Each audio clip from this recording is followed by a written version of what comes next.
Shalom everyone. Di tengah dunia yang semakin gelap, Tuhan memanggil kita untuk satu tujuan penting, menjadi penuai yang disucikan hatinya.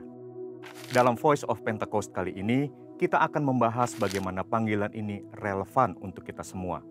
Bukan sekedar teori, tetapi sebuah ajakan untuk melangkah sekarang. Setiap kita orang percaya dipanggil untuk mencerminkan kasih Kristus di tengah dunia yang terhilang. Hal ini sesuai dengan yang dituliskan dalam Filipi 2 ayat 15-16a. Supaya kamu tiada bercacat dan tidak bernoda sebagai anak-anak Allah yang tidak bercela di tengah-tengah angkatan yang jahat dan sesat ini. Sehingga kamu bercahaya di antara mereka seperti bintang-bintang di dunia sambil berpegang pada firman kehidupan. Ayat ini bukan untuk menuntut kita harus sempurna terlebih dahulu baru bisa menuai. Namun, seseorang tidak dapat menjadi penuai jiwa bila ia sendiri belum mengalami kelahiran baru dan penyucian hati. Yesus berkata, "Mari, ikutlah aku dan kamu akan kujadikan penjala manusia." Kata kujadikan dalam bahasa Yunani juga berarti membentuk atau mempersiapkan. Sebelum diutus untuk menuai, Tuhan lebih dulu memperlengkapi kita. Yesus menegaskan, "Di luar aku, kamu tidak bisa berbuat apa-apa." Itu sebabnya para murid harus dipenuhi Roh Kudus sebelum menjadi penuai. Sebelum kita lanjutkan, mari kita lihat bagaimana Tuhan bisa menjadikan kita penuai. Ketika seseorang bertobat, lahir baru dan dipenuhi oleh Roh Kudus, hatinya akan dipenuhi kasih Allah dan belas kasihan akan jiwa-jiwa yang terhilang. Mereka yang telah disucikan inilah yang akan dipercaya Tuhan untuk membawa orang-orang datang kepadanya dan dibentuk menjadi serupa dengan Kristus. Penuai yang telah disucikan hatinya akan memiliki 3 ciri utama, yaitu pertama, memiliki hati Kristus. Dalam Matius 9 ayat 13, Yesus berkata, "Yang ku kehendaki ialah belas kasihan dan bukan persembahan. Aku datang bukan untuk memanggil orang benar, melainkan orang berdosa." Kerajaan Allah berakar pada belas kasihan Allah, seperti dalam perumpamaan domba yang hilang, dirham yang hilang, dan anak yang hilang. Kita melihat bagaimana Yesus mencari dan memanggil orang berdosa supaya kembali kepada kasih Bapa. Misinya yang utama adalah menyelamatkan mereka yang terhilang. Penuai sejati terbeban bagi mereka yang belum mengenal Kristus, seperti Paulus yang merasa berhutang memberitakan Injil. Kedua, memiliki hati untuk memuridkan. Amanat Agung menegaskan bahwa tugas utama orang percaya bukan hanya memberitakan Injil, tetapi juga menjadikan semua bangsa murid Kristus. Artinya, orang yang telah diselamatkan perlu dibimbing, diajarkan, dan dimuridkan agar terus bertumbuh dan hidupnya selaras dengan firman Tuhan. Gereja mula-mula adalah contoh yang nyata. Setelah 3.000 jiwa bertobat karena mendengarkan khotbah Petrus, mereka bertekun dalam pengajaran para rasul, dalam persekutuan, memecahkan roti, dan berdoa. Untuk apa? Supaya orang yang sudah dibenarkan ini hidupnya sungguh-sungguh benar dan berkemenangan. Penuai sejati pasti mau dimuridkan dan memiliki hati untuk memuridkan. Ketiga, memiliki hati yang mau taat kepada panggilan. 1 Petrus 4 ayat 10 menyatakan, "Layanilah seorang akan yang lain sesuai dengan karunia yang telah diperoleh tiap-tiap orang sebagai pengurus yang baik dari kasih karunia Allah." Tuhan telah memberikan karunia dan panggilan kepada setiap orang percaya. Sadari bahwa karunia dan panggilan itu bukan untuk diri sendiri, melainkan untuk melayani sesama. Setiap kita dipanggil dan diperlengkapi untuk suatu tugas yang spesifik dalam kerajaan Allah. Saudara, penuaian besar sedang terjadi. Namun, Tuhan tidak mencari sekedar tenaga. Dia mencari hati. Hati yang telah disucikan, hati yang memiliki belas kasihan, hati yang rindu memuridkan, dan hati yang mau taat kepada panggilannya. Tuhan memanggil kita bukan hanya untuk menjadi saksi, tetapi menjadi penuai. Dan penuai sejati adalah mereka yang telah dipersiapkan olehnya. Inilah waktunya, Harvest Now. Saudara, untuk penjelasan lebih lengkap dari tim teologi kami, silahkan buka link yang di atas atau scan QR Code yang tersedia. Tuhan Yesus memberkati.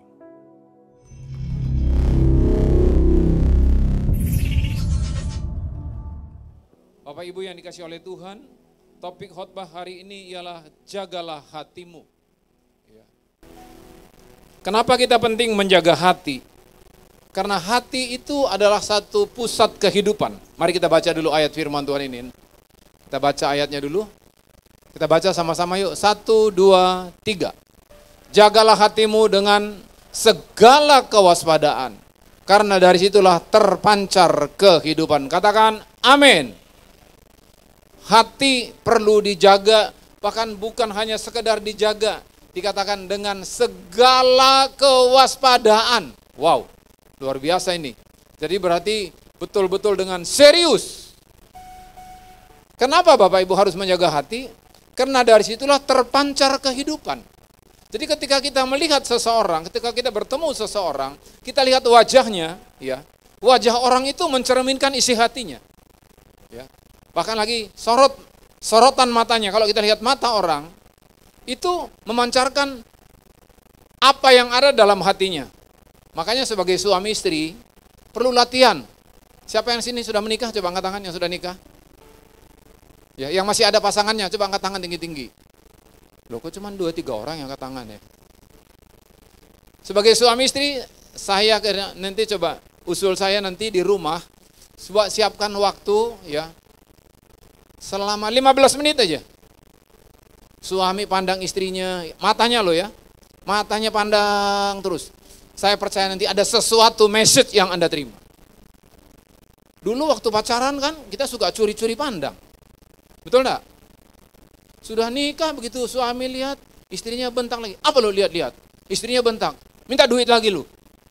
Tapi saya percaya di sini enggak ada. Katakan, saya bukan begitu. Tapi saya kenal ada orang begitu. Kenapa? Hati itu terpancar daripada sinar mata kita. Coba lihat ada orang yang ada orang istilahnya?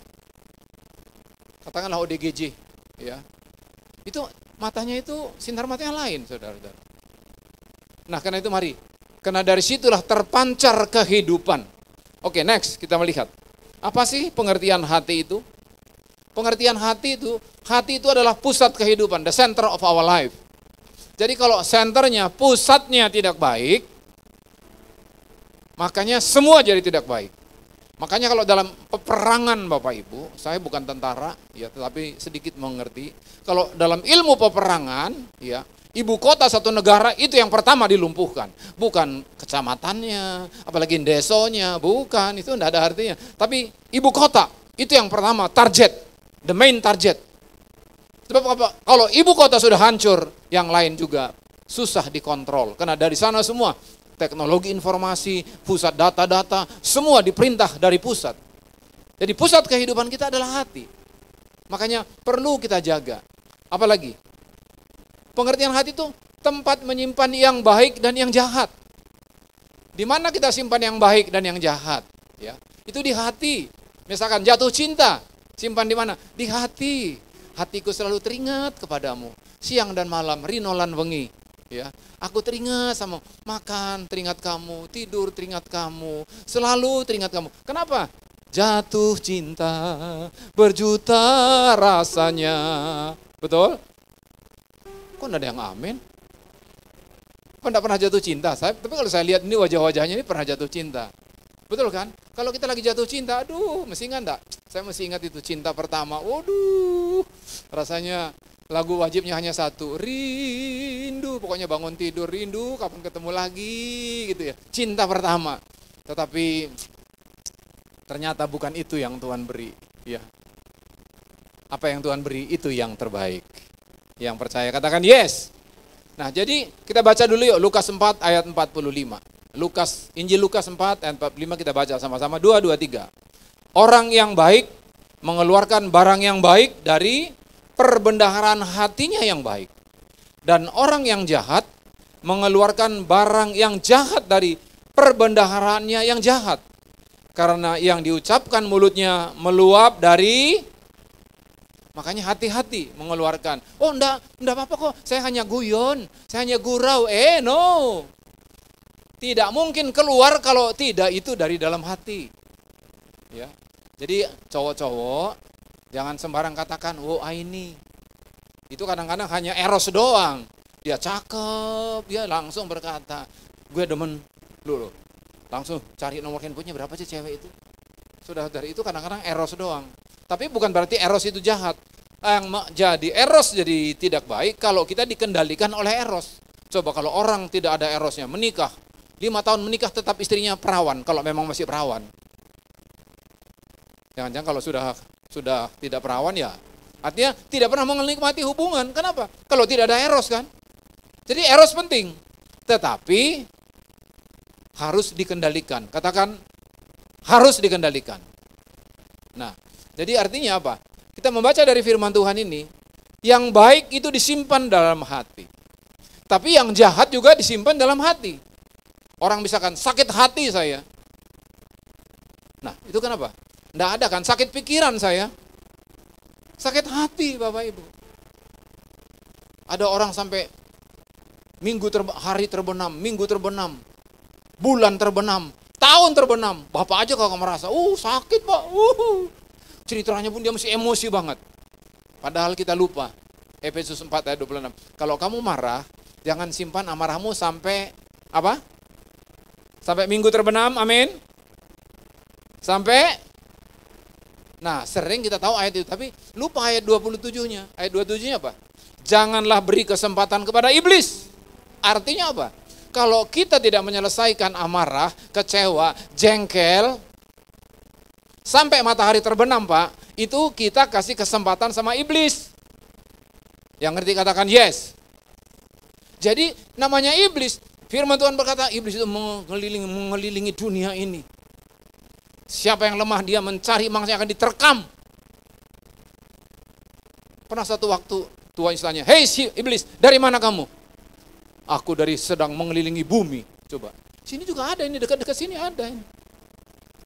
Mengelilingi bumi dikatakan. Jadi setan itu tidak pernah cuti loh. Kalau kita mesti kerja tidak ada cuti kan. Setan itu tidak pernah cuti. Apalagi di daerah Mangga Besar ini. Wah ini luar biasa ini. Daerah-daerah yang perlu kita banyak doa. Apalagi kalau malam-malam lewat sini. Perlu banyak doa. Kalau enggak saudara-saudara, nenek bilang berbahaya. Jadi saudara-saudara yang dikasih oleh Tuhan. Ya, kembali. Tempat yang baik kita simpan di dalam hati. Tempat yang jahat juga disimpan di dalam hati. Nah, karena itu pertanyaan. Apa yang kita simpan sekarang dalam hati kita? Apa yang kita selalu keep, yang kita pelihara dalam hati kita? Itu menentukan hidupmu. Ya. Apa yang coba? Nggak usah jauh-jauh. 1 minggu terakhir ini hari Minggu tanggal 10. Betul ya? Dari tanggal 3 minggu lalu sampai minggu ini, kira-kira apa yang banyak kita pikirkan sama minggu ini? Kira-kira yang mendominasi banyak kita pikirkan. Apa kira-kira? Coba renungkan. Anda jujur dengan dirimu sendiri. Saya tidak tanya satu-satu. Jadi Anda jujur dengan dirimu sendiri. Apa yang kau pikirkan? Apakah bisnismu? Apakah pekerjaanmu? Apakah masa depanmu? Apakah engkau lagi jengkel dengan seseorang? Itu terus, kalau saya ingat itu, kalau saya benci deh. Apa yang kau banyak pikirkan? Atau pikirkan fulus? Bangun pagi duit, akhirnya mukanya pun mirip duit. Ya. Hari ini kurs dolar berapa ya? Pagi-pagi sudah mikirin kurs dolar berapa? Pagi ini harga emas berapa ya 1 gram? Loh, pagi-pagi sudah tanya harga emas. Bukan apa Tuhan? Apa pesan Tuhan buat saya hari ini? Coba, apa yang Anda pikirkan? Anda yang sendiri jujur di hadapan Tuhan. Jadi, apa yang Anda simpan dalam hatimu, itu menentukan arah hidupmu. Oke, next. Berikut. Pengertian hati. Hati itu berisi pikiran, perasaan, dan kehendak. Ilmu jiwa modern, katakan psikologi modern, itulah kesimpulan jiwa. Jiwa itu berarti apa? Pikiran, perasaan, dan kehendak. Makanya karena itu, hati ini itu membentuk kehidupan kita itu. Sama seperti hati, mindset, pola pikir, itu ditentukan karena hati kita. Izinkan saya memberikan kesaksian. Saya sebelum bertobat, saya dilahirkan di tengah keluarga yang miskin. Sampai detik ini, desa saya dilahirkan tidak ada di Google. Saya dilahirkan di tengah hutan, saudara-saudara, di desa yang terpencil. Puser saya, ibu saya menceritakan kepada saya, dipotong pakai sembilu bambu. Tidak ada betadin di desa. Betadinnya priuk, dicampur minyak goreng, itu dikasih.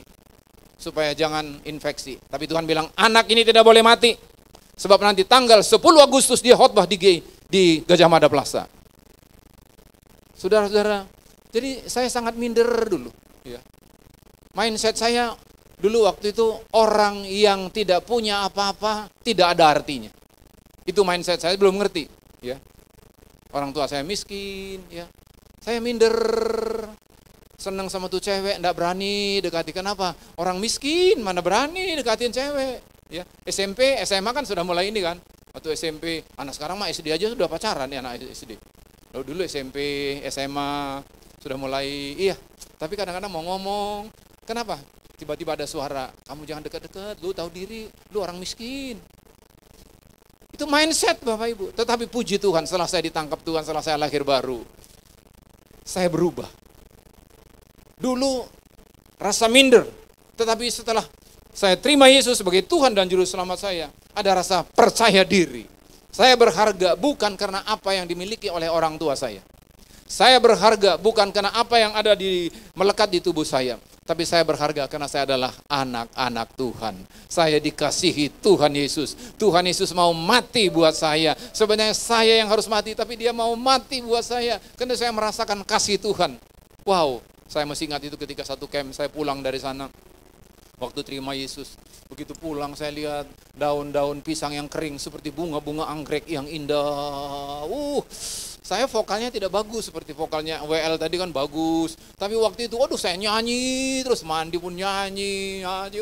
Mana-mana nyanyi terus, karena hatinya penuh meluap dengan sukacita. Kenapa? Hatinya beda. Walaupun orang tua saya cinta Tuhan, bapak saya bukan pendeta, dia hanya seorang pengerja di gereja. Tapi karena bapak saya cinta Tuhan, tiap malam ada ibadah dalam rumah tangga. Tapi baru umur 20 tahun, saya terima Yesus sebagai Tuhan dan Juru Selamat saya. Jadi pastikan Anda sudah terima Yesus. Lama kita jadi orang Kristen bukan jaminan menjadi orang yang sudah terima Yesus. Saya 20 tahun, tiap minggu ke gereja, enggak pernah absen. Tapi paling enak tidur di gereja, tahu enggak? Paling enak waktu di gereja mana lagi? Waktu khotbah, itu paling enak tidurnya, saudara-saudara. Begitu nanti pengkhotbahnya, amin.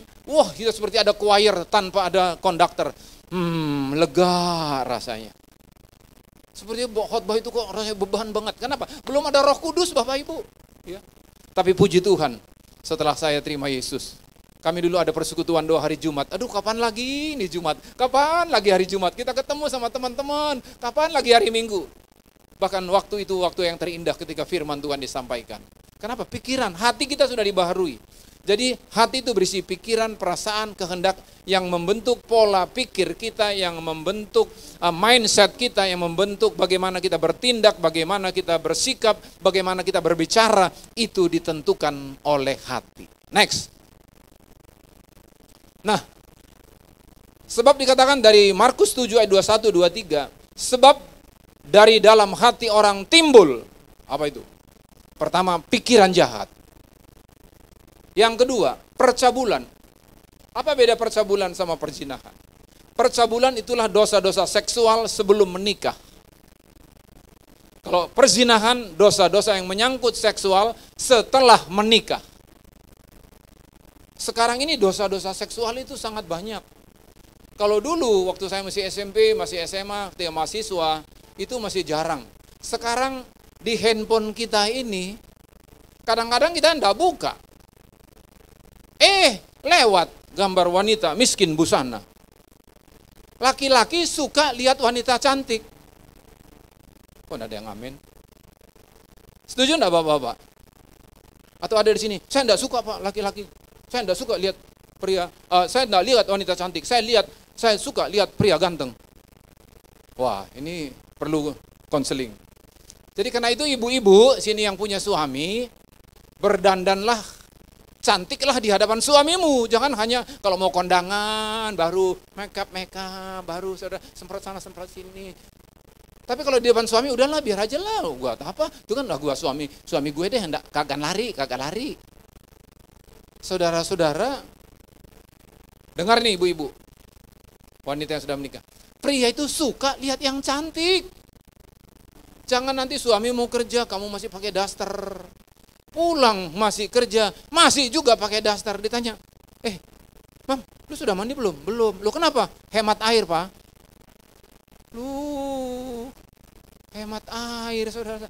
Alasannya kelihatannya bagus, tetapi saudara-saudara, itu merisaukan suami. Bahkan campur lagi, aromanya nano-nano, karena dia masak sana sini, ada bawa bawang merah lah, bawa terasi sedikit lah, aduh. Sementara di kantor lewat stafnya saudara, lewat aja gini, aromanya parfumnya, aduh, sudah menggoda saudara-saudara. Ya, jadi karena itu, tapi ini bukan seminar keluarga. Jadi perzinahan, dosa-dosa seksual sesudah menikah. Percabulan, dosa-dosa seksual sebelum menikah. Makanya 1 Korintus 7 ayat 1 sampai 5 dikatakan, baiklah laki-laki kalau ia tidak menikah. Gimana Pak Haryanto? Setuju enggak? Halo pria-pria, setuju enggak? Firman Tuhan katakan nanti, ini betul loh, jangan pikir ragu. Ini firman Tuhan 1 Korintus 7 ayat 1. Baiklah, setiap laki-laki ia tidak menikah. Halo laki-laki, setuju? Kok enggak ada yang jawab?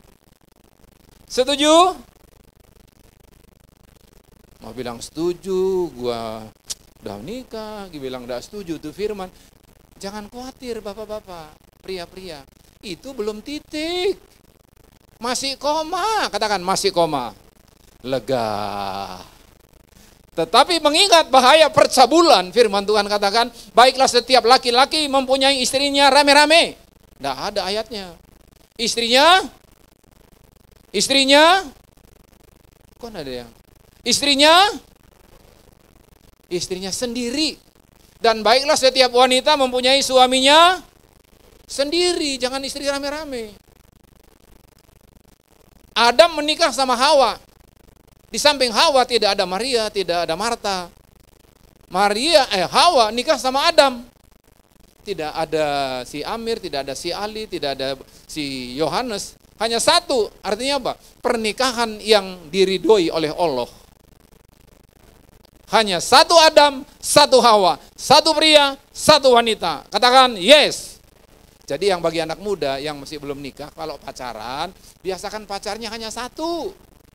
Jangan di Jakarta ada satu, di Singapura ada satu, di Surabaya ada satu. Ketika ditanya di konseling, loh lu kenapa banyak pacar? Gini Pak Pendeta, ini sekarang ini kan hati manusia gampang berubah. Jadi kalau di Jakarta putus masih ada 2 stok. Ini bukan cara anak-anak Tuhan. Jadi harus kita latih dari pacaran sudah setia. Jadi kalau waktu pacaran aja tidak setia, dengar nih anak-anak muda, jangan menikah sama orang itu. Waktu pacaran aja sudah berselingkuh, apalagi kalau sudah nikah. Besar sekali potensinya untuk berselingkuh. Kalau anak-anak muda yang belum menikah katakan yes.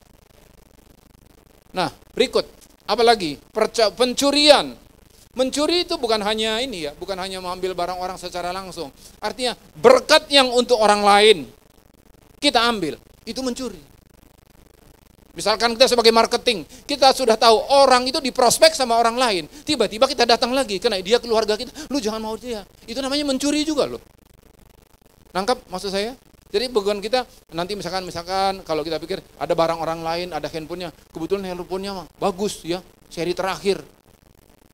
Terus dia lupa, saya udah, mau puji Tuhan ini berkat buat saya. Itu mencuri.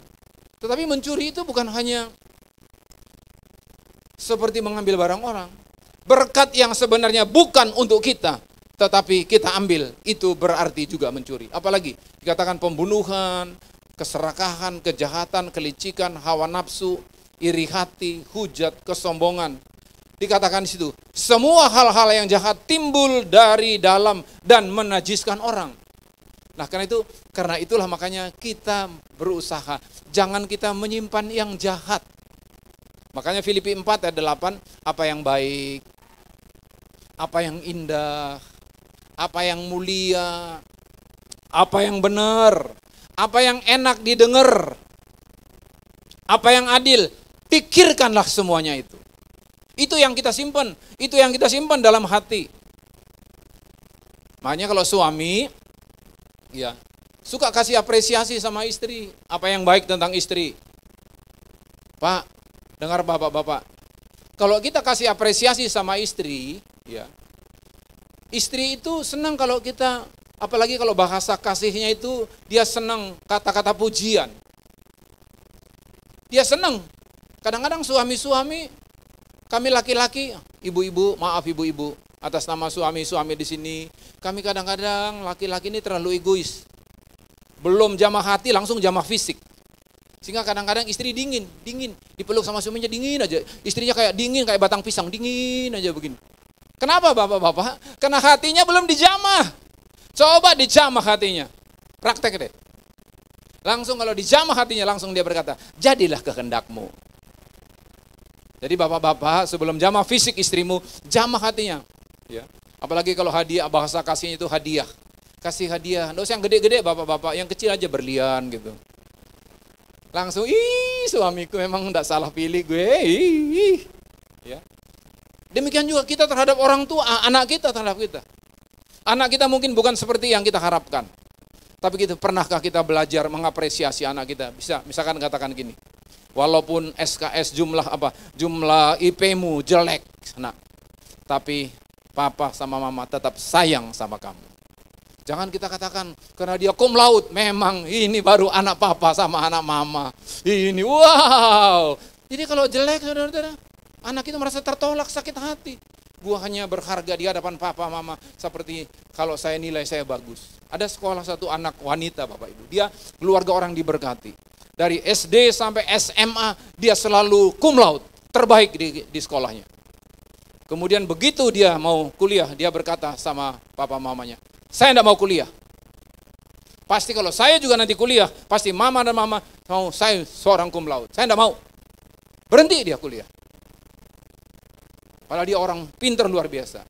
Sudah beberapa saat dia stop kuliah, kemudian dia pergi ke luar negeri ke satu negara. Dia sekolah di satu negara. Dia sekolah, tahu enggak sekolahnya? Fashion.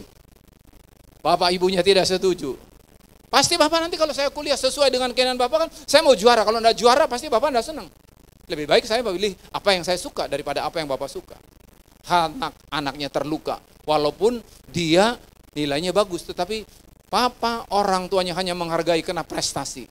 Dengar bapak ibu yang punya anak dan kita semua. Allah Tuhan kita Yesus Kristus tidak menghargai Anda dan saya karena prestasi kita. Tuhan tidak menyayangi Anda dan saya oleh karena prestasi karir kita. No. Anda dan saya berharga di hadapan Tuhan karena Anda dan saya adalah ciptaan Tuhan yang paling mulia. Gajah gede Bapak Ibu. Ya. Tapi bukan gajah itu ciptaan Tuhan yang paling mulia. Apalagi jerapah. Saudara-saudara. Itu mahal harganya. Tapi ciptaan yang termulia itulah Anda dan saya manusia. Karena itu dia mau mati untuk saudara dan saya. Karena itulah sebabnya kita berharga di hadapan Tuhan.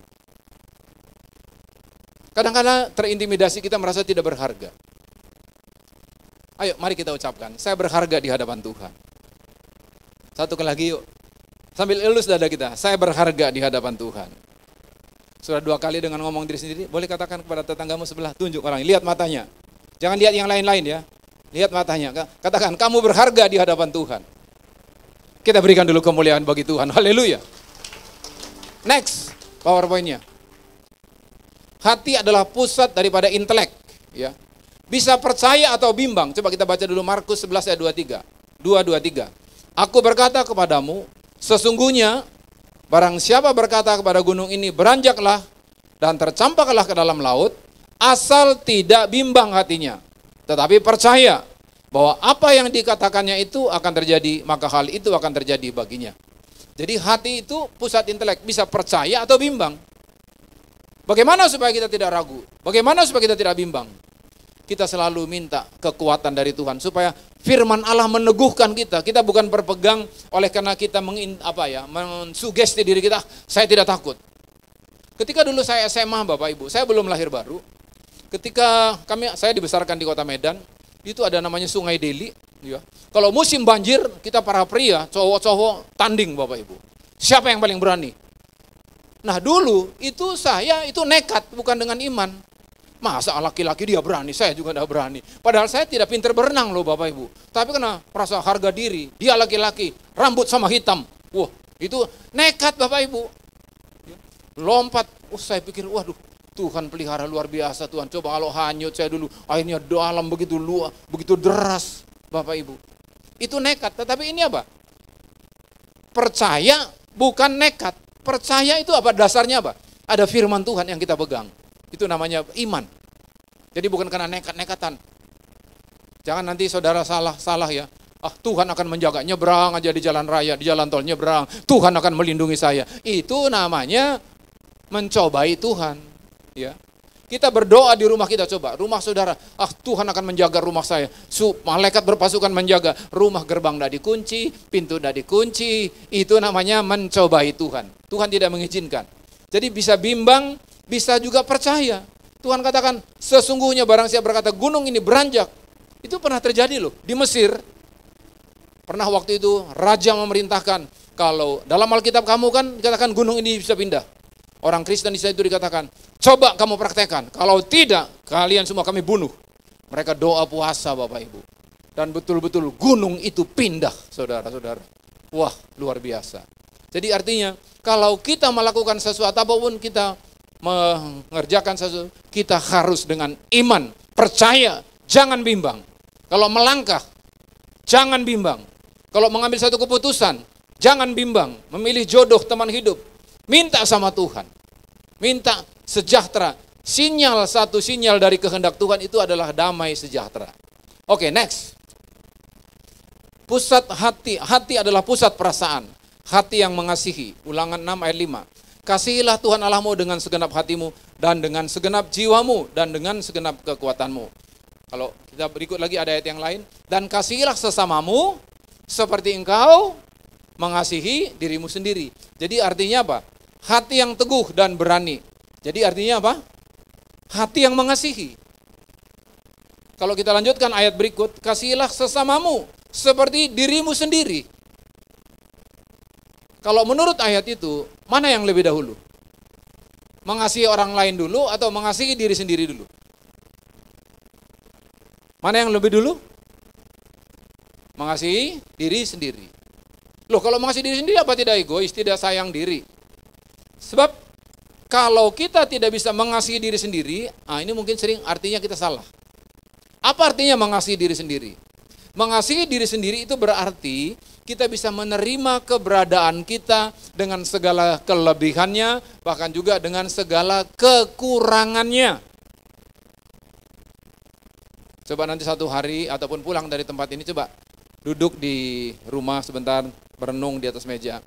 5 kekuatan saya, tulis. 1, 2, 3, 4, 5. Kemudian 3 kelemahan saya. Kelemahannya harus sedikit aja lah, tidak usah banyak-banyak ditulis ya. Kadang-kadang kita orang sulit loh melihat ke kelemahannya. Saya tidak ada apa-apa kok. Tapi coba nanti, sebelum tulis gitu, doa Tuhan, tunjukkan apa sih potensi-potensi dalam diri saya. Tulis 5 hal. Tapi tulis juga kelemahanmu. Dan setelah dapat itu, kita bisa, Tuhan terima kasih, Engkau berikan kekuatan kepada saya. Tapi Tuhan, saya juga mohon tolong, ini ada kelemahan saya Tuhan, ada 3 hal. Tolong saya, supaya saya menang menjadi kelemahan ini, dirubah Tuhan menjadi kekuatan. Itu doa kita. Sebab, kalau kita tidak bisa menerima diri kita sendiri, bagaimana kita bisa terima orang lain?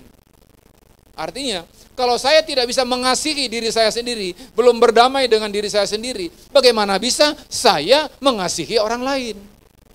Analoginya, bagaimana bisa saya kasih roti sama orang lain kalau saya tidak punya roti? Jelas ini Bapak Ibu? Banyak orang mempunyai pengalaman traumatis pada masa lalu. Saya pernah waktu kecil Bapak Ibu, sampai hari ini saya masih ingat, tapi saya sudah berdamai dengan itu. Karena kami masih tinggal di desa, saya orangnya aktif sejak kecil, jadi pernah saya ketika orang tua saya punya kerbau. Jadi saya dilarang ketika itu menurut ibu saya, tidak mau nurut ketika menggeser kerbau, takut digeser kerbau, diinjak sama kerbau. Saya dimasukkan di karung Bapak Ibu.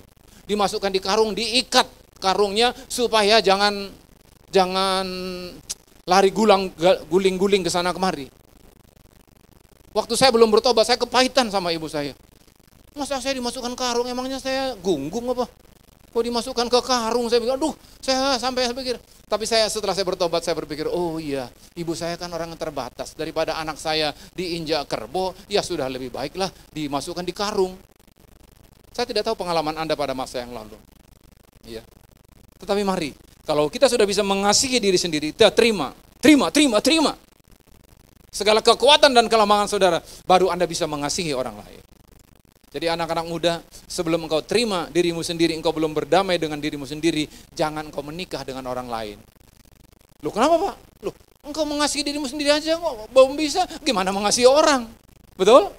Karena itu engkau harus menjadi seorang pribadi yang bisa menerima dirimu. Oke, next. Berikut. Waktunya saya cepat aja, saya akan selesaikan.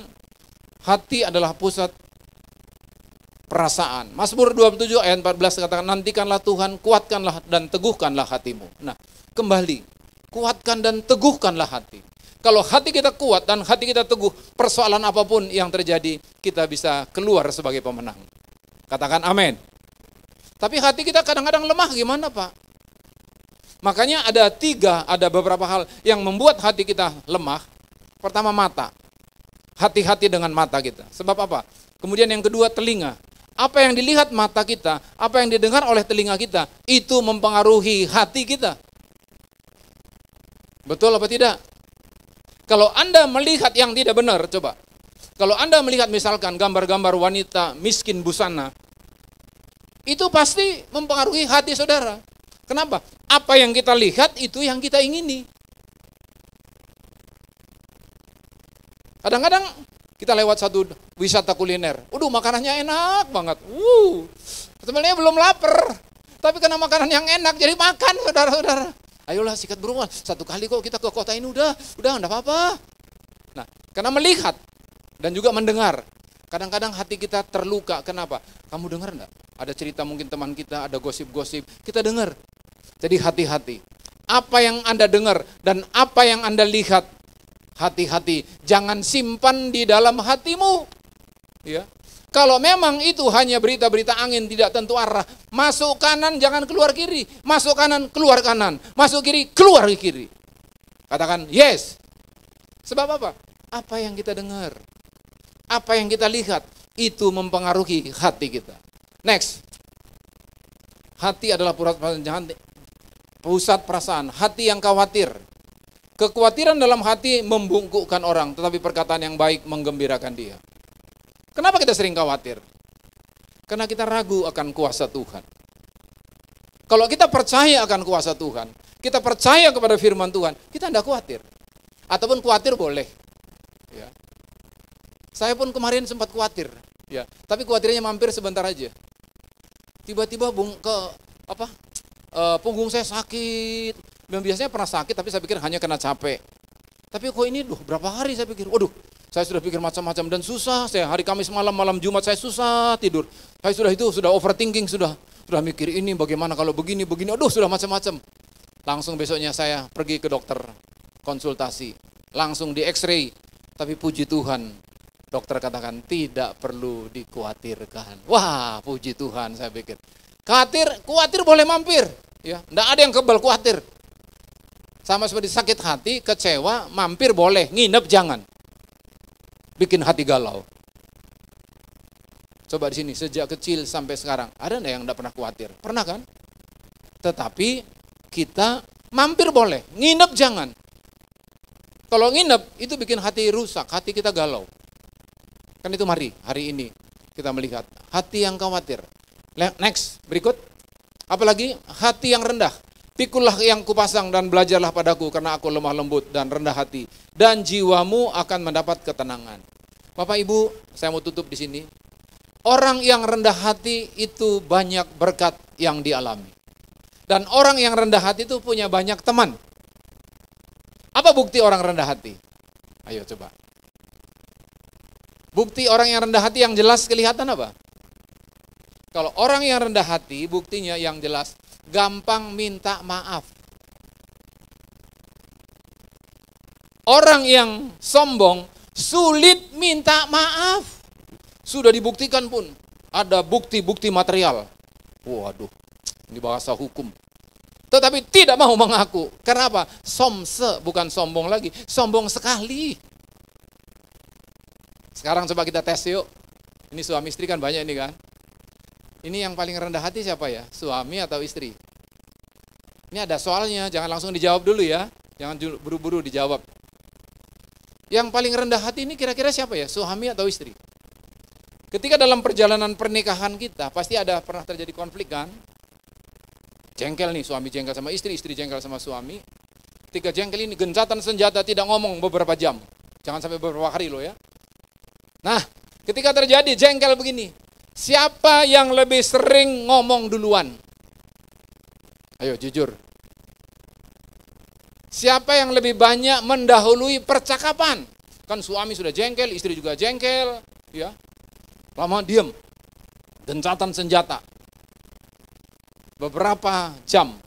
Siapa yang lebih banyak dalam perjalanan pernikahan kita yang mengawali percakapan? Coba saya tanya, ibu-ibu, menurut pengalaman istri-istri ini, siapa yang lebih banyak? Satu kali lagi saya tanya, yang di kiri dan di kanan sini, siapa yang lebih banyak? Wih, luar biasa ibu-ibu di sini. Rohani banget ibu-ibu di sini. Ah, sekarang kita tanya dulu suami-suami. Kalau suami-suami, katakan siapa yang lebih banyak? Satu kali lagi, suami-suami siapa yang lebih banyak? Ini kalau begini, istri sudah kenal dirinya sendiri. Suami belum kenal. Suami mempersalahkan istri. Tapi kalau istri katakan suami, berarti dia kenal dirinya. Tapi mulai hari ini, yuk kita berlomba-lomba kalau terjadi konflik. Ya, saya itu kalau konflik sama istri pernah juga kita jengkel sama istri. Tapi saya itu enggak tahan mau berhari-hari, udah berjam-jam gitu, enggak tahan lah saya. Aduh, rasanya itu rumah itu rasanya garing, kering. Selesai segera cepatkan. Berlomba-lomba. Saya percaya kalau kita ingat, ketika kita dikecewakan, kita ingat kita bisa jadi rendah hati. Siapalah saya ini? Tuhan Yesus mau mati bagi saya. Tuhan Yesus aja yang adalah raja di atas segala raja, mau mati, mau merendahkan diri. Loh, gua ini siapa? Betul enggak? Tapi kalau kita lupa firman, waduh gua enggak salah. Masa gua dimarahin? Karena itu mari yuk pulang hari ini. Jagalah hatimu dengan segala kewaspadaan. Karena dari situlah terpancar kehidupan. Ayo WL naik ke atas. Karena dari situlah itu merupakan pusat intelek, pusat kehendak, dan pusat perasaan. Karena itu jaga dengan segala kewaspadaan. Yang baik disimpan di dalam hati, yang jahat juga disimpan dalam hati. Tapi mulai hari ini kita komitmen, Tuhan saya tidak mau simpan yang jahat. Saya mau simpan yang baik dalam hati saya. Mari saya undang kita bangkit berdiri. Kita naikkan satu pujian. Ku mau menyenangkan-Mu, Tuhan, bentuklah hati ini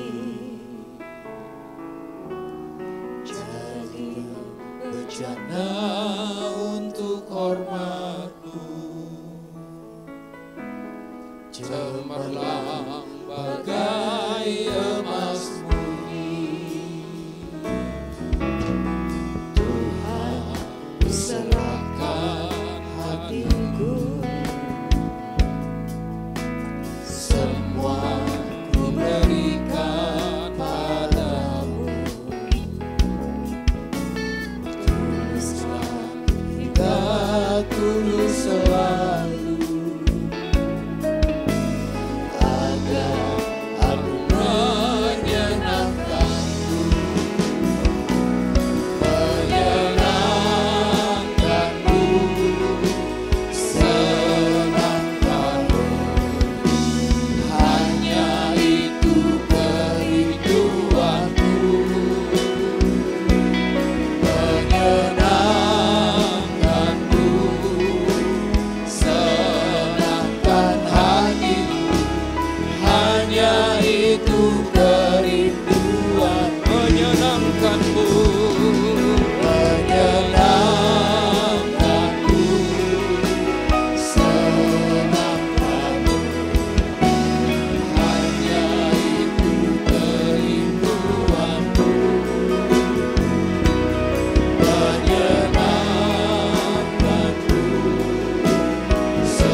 Bapa, ini doa kami Tuhan. Kami rindu menyenangkan hati Tuhan. Karena itu kami bertekad, berkomitmen siang ini.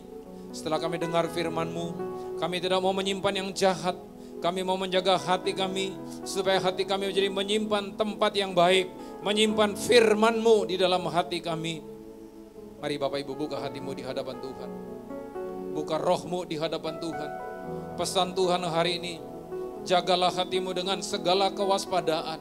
Karena dari situlah terpancar seluruh kehidupan. Hati merupakan pusat intelek, pusat pikiran, pusat perasaan, pusat kehendak.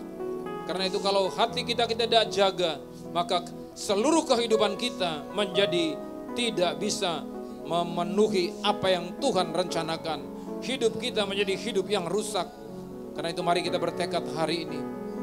Buka hatimu di hadapan Tuhan. Tuhan, aku mau berkomitmen kepada Tuhan dan berkomitmen kepada diri saya. Saya mau menyimpan yang baik. Saya mau menyimpan firman dalam hati. Apa yang baik, apa yang indah, yang mulia, yang adil, yang benar. Itu yang saya simpan dalam hati saya. Saya tidak mau menyimpan hal-hal yang jahat. Maukah Bapak Ibu berkata demikian? Maukah Bapak Ibu berkomitmen dengan Tuhan, kepada Tuhan, dan berkomitmen kepada saudara sendiri? Kalau saudara berkomitmen demikian, saya percaya ketika Tuhan izinkan ada masalah, kita cepat membereskan. Karena kita tidak mau menyimpan hal-hal yang jahat dalam hati kita. Kalau saudara mau berkata, Tuhan, aku mau berkomitmen kepada Tuhan dan kepada diriku sendiri. Mau menyimpan kebenaran firman, menyimpan yang baik, yang adil, yang benar. Mari saudara, taruh tangan kananmu di atas dadamu. Saya mau berdoa bagi saudara. Bapa, kami bersyukur karena firman-Mu berkata, kalau kami mendengar firman dan kami melakukannya, kami seperti orang yang membangun rumah di atas batu yang teguh. Ketika badai datang, kami akan tegar berdiri. Engkau lihat anak-anak-Mu, hamba-hamba-Mu di tempat ini, yang berkomitmen mau melakukan firman-Mu Tuhan. Mereka mau menjaga hati dengan segala kewaspadaan. Mereka mau menyimpan hal-hal yang benar, yang baik, yang adil. Dan tidak mau menyimpan hal-hal yang jahat. Dalam nama Yesus aku berdoa, kuatkan mereka Tuhan. Aku berdoa Tuhan, pengurapan Tuhan turun bagi setiap anak-anak-Mu, bagi setiap hamba-hamba-Mu di tempat ini yang berkomitmen, ya Tuhan Yesus. Dalam nama Yesus, teguhkan komitmen mereka. Dalam nama Yesus aku berdoa Tuhan, meteraikan komitmen mereka, ya Tuhan Yesus. Sehingga kami sungguh-sungguh, kalaupun kami dikecewakan, kami gampang berdamai. Kami gampang untuk self-healing, menyembuhkan hati kami yang terluka. Sebab kami tidak mau menyimpan hal-hal yang jahat. Terima kasih ya Bapa. Terima kasih ya Tuhan Yesus. Bila ketika kami pulang dari tempat ibadah ini, firman ini dimateraikan oleh Roh Kudus dalam hati kami. Sehingga kami bawa oleh-oleh menjadi berkat bagi kami semua. Terima kasih ya Tuhan. Terpujilah namamu kekal selama-lamanya. Haleluya. Amin. Yang diberkati sama-sama katakan amin.